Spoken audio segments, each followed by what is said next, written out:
Hello everyone and welcome back to another video, and today we're carrying on with our look at the new range from Warlord Games, who kindly sent me over these sprues for the Punic Wars for the new Epic Hail Caesar release. Now today we're going to take a look at the Carthaginian Sprue, which is one of the other main sprues. Last time we looked at the Romans, and you can find the link to that video down below. Now, I thought we'd do the same as before and go through the sprue unit by unit, and I can show you what they look like off the sprue and how I've painted them up, and then we can have a little bit of chat about the history as well. Now, the Carthaginian army was impressively diverse. Carthage was known for its extensive use of mercenary units who, for the most part, weren't mercenaries in sort of the normal meaning of the word, but more like subjects from territories that Carthage had conquered or were allied with. And on this sprue, you can see that we have the Libyan spearmen, we have the Iberian swordsmen, we have Numidian cavalry and infantry, we also have some heavy cavalry as well, and a commander. But we're going to start here by looking at the Libyan spearmen. Now these guys would form the core of the Carthaginian army, and these soldiers would have been essentially levied as auxiliaries from Carthage's Libyan ally. They would fight in a sort of similar fashion to a Greek phalanx, but they didn't have sort of the long spears, the pikes. They had a shorter spear that they could also throw. Now, as you can see, they also have those large round shields, and they would have had bronze helmets as well. And these sculpts have come out really, really crisply, and I like these. Now, obviously, the main difference between these and the Romans are that the Romans have been done in that sort of, I called it the Oreo effect, where you're sandwiching the middle part of the unit. These are more like the traditional Epic sculpts, where you will have one strip for the front rank and one strip for the back rank of 10 models each. However, these guys paint up really easily, and I found these the easiest on the sprue.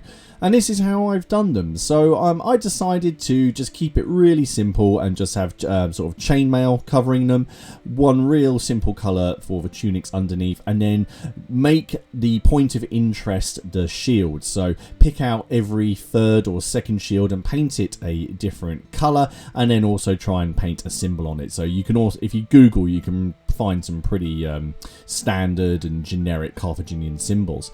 Now this is how a unit will look. This is 2 sprues worth, because you get 3 stands on each sprue, and this will be a unit. This is a standard unit for the Epic Hail Caesar.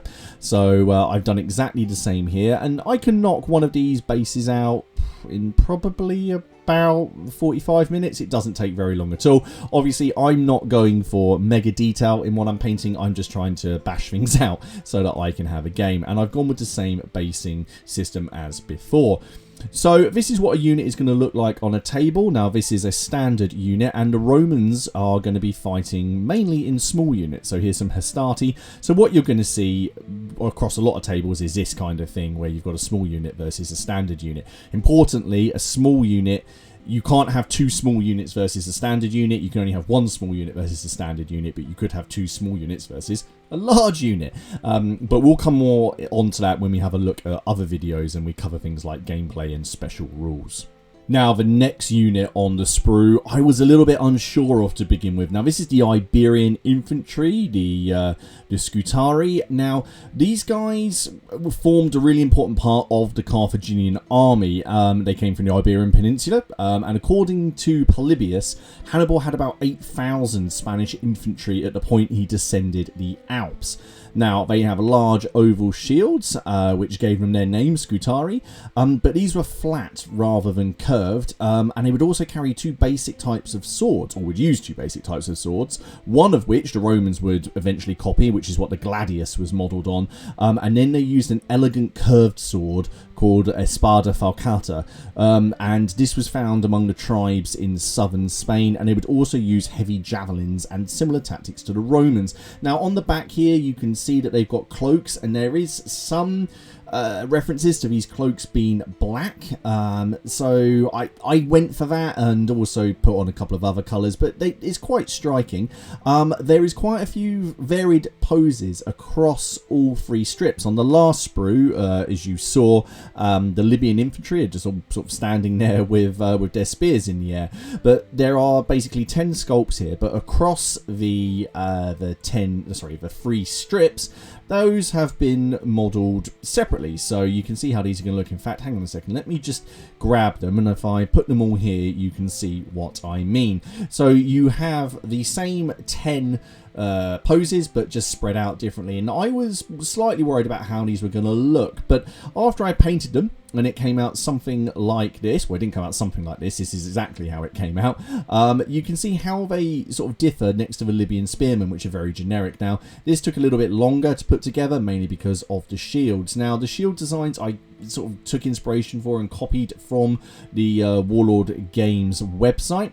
As you can see, I also sort of split up the colours on the cloaks just a little bit, but I think for the rest of them I will keep them uniformly black. I'm really pleased with how these have come out, but I think for the next unit that I paint up for these, I will try and keep things even simpler, and I will go for the back rank. I'm not going to bother doing as many shield designs. I'll probably just paint those plain like red or white or black, because you don't really see it. And as you can see here, when you put 3 stands side by side, I think the effect is really, really nice.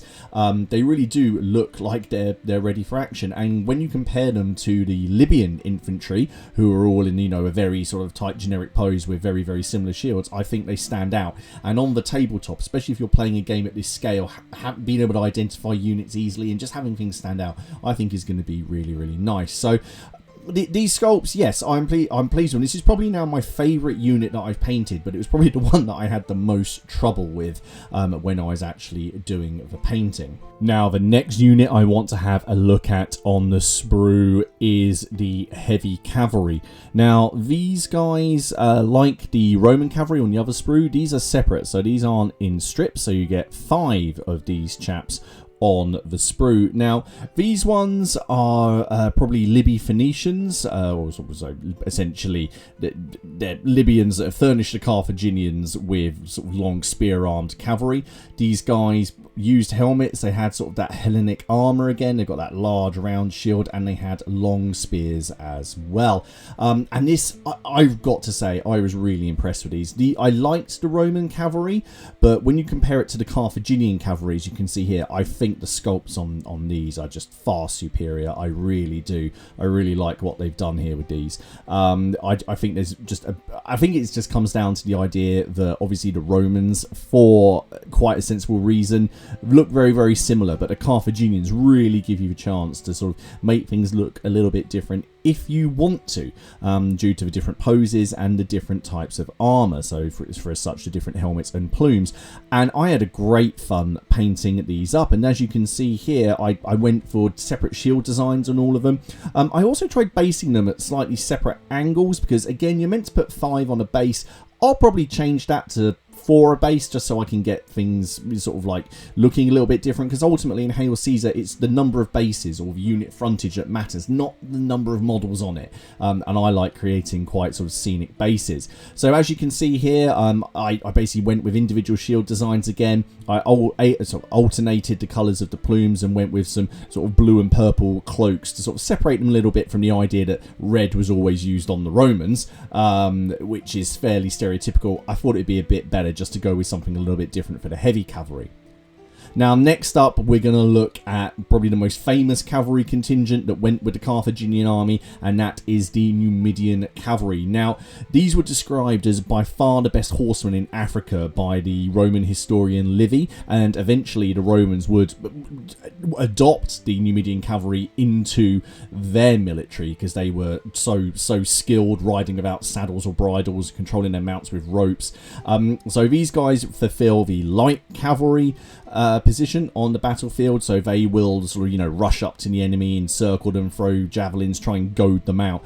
And that's what you get here with the sculpts. You've got those nice sort of small leather shields, and they've got the javelins behind them as well. And these are very, very straightforward sculpts. I don't like these quite as much as the heavy cavalry, but these were dead easy to paint, and I think I could knock these out very quickly. In fact, I think one base of these took me about half an hour to do, and that's while I was working on some other things as well.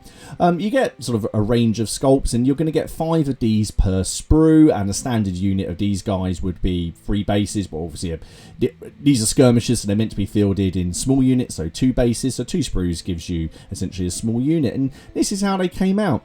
I kept things very, very simple for these guys. I didn't really sort of do anything too flash with them. I added some simple highlights to the tunics based on the colours that I'd chosen, and I tried to keep the horses distinct from the Carthaginian ones by painting these ones more sort of duns and browns.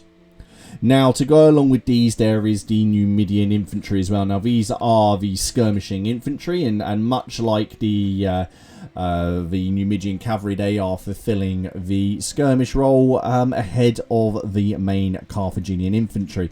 Now, these actually are really, really sort of like quite fun little sculpts, and they were very, very crisp. Now, much like their mounted counterparts, these guys would act as skirmishers armed with javelins and leather shields. Later on in the conflict, they would actually get scutums and helmets. So I don't know, maybe Warlord will do a separate unit in the future, and we can see some alternative sculpts. You get 5 of these on the sprue, so 2 sprues of these, which is what you need to make the standard units. The Libyan infantry will then give you a small skirmish unit, and there we go. This is how I put them together. Now, I really like how these come out. I like doing the skirmish units because you can do quite a lot with the base. You can add a little bit more to it. You can add some bushes and some scenery onto it. And again, these didn't take any time at all to knock out. I think this took me about 20 minutes. But yeah, so there you go, the Numidian infantry. Now, finally on here, we have a Carthaginian commander who's probably taken, you know, a Carthaginian noble, who they could sort of, you know, have their own sort of private militaries, or they would act as sub-commanders under people like Hannibal or Hamilcar. This one is very similar to the Roman sculpt. I don't know if they're just trying to mirror that, but there's a lot of nice little details, and I was able to spend a little bit longer on this one, picking those out. And there you go, that's how he came out. Now, I did give this guy a red plume, in contrast to what I'd done for the Roman one, and I gave him a nice purple cloak. But with the sculpting on this, I was able to actually sort of add a couple of layers of highlights onto this, and I just wanted to sort of bring that white of his tunic out as well, and make him stand out a little bit. So that is the contents of a single sprue, plus a few stands off another sprue, and in fact here you can see them all together. So here we go. This is one sprue plus the stands for the infantry off another sprue. So 2 sprues would give you 1 unit of Scutari, 1 unit of Libyan infantry, 2 commanders, 2 bases of Numidian cavalry, 2 bases of heavy cavalry, and 2 bases of Numidian infantry. And I think that's really good. Now, when it comes to army building, that will be a division. Skirmishers don't count towards the total cost of your the number of units you have, so actually you might need to add another unit in, but in that box you are going to get some ghouls, which I've actually started work on, and we'll have a look at those a little bit later. But with the ghouls you will be able to field a nice diverse division. So finally, I wanted to put all of these out on the table, and also just show you a few other things that have been completed as well. So here you can see it, there they are. The units are in battle line formation, which is what they'll be in most of the time. Now, I had a little bit of a help with some more miniatures. Now, Robin, who you've probably seen on the channel, completed some more minis, including these other bases of Numidian skirmishers. Robin is one of the main people I play Hail Caesar against, so he will be the one that I'm going to be trialing this epic version of Hail Caesar against. And he came round, and we had a bit of a painting session, and he helped me knock out some more strips. So he did this commander here, but painted him very differently to the one that I did, so we can tell them apart on the battlefield. And then after that, he had a go at doing some Libyan infantry as well. He's done 3 bases of those, which you can see here. Now, it doesn't matter that obviously his painting style is slightly different to mine, because we can just say they're from different cities or they're different regions. But to be honest, when they're all on the table like this, this is the look. This is why people want to do the epic stuff. Here you can see his Iberian infantry as well. So he's gone for a black undercoat on all of the stuff that he does. So his stuff comes out looking slightly different. But as you can see, once it's all together, I think it looks absolutely fantastic. So here we have the building blocks of 2 divisions. Now, to get these up to full strength, I would need to add 2 units to the division on the left, because skirmishers don't count towards the minimum number of units you require. And I'd have to add 1 base to the heavy cavalry, and then 1 more unit of infantry, because again, you've got the new Median cavalry there, and you know, they don't count towards things. So that could be done. What I'll probably do is knock out more Libyan infantry than anything else, seeing as they are sort of the main building block of the Carthaginian army. But of course, we can't forget about the elephants. Now, a standard unit of elephants is 2 bases. So in fact, if we just put those, say, on the unit, the division on the right, then all I would need to do is add 1 unit of heavy cavalry. I do have the Gauls, which you can see here, which I can add in, but however, you need to paint quite a lot of these guys. So a standard unit of the Gauls is actually 6 bases, so it's double the amount, and that's just a standard unit, and that's because they have the warband rule, but they'll be quite fun to add in. Now, I've also finished off another 3 bases of the Principe, which you can see here, so I'm just waiting to base those up as well. But anyway, guys, there we go. That's sort of where things are with the Carthaginians. I do have the allies to paint up, but I just kind of want to knock out as many of the basic units as I can. So I hope you've enjoyed this sort of rather quick look at the Carthaginian Sprue and how I've painted them up. Let me know if you have any questions. Stick around for some pictures, and I will see you again soon in the next one. Take care. Bye bye.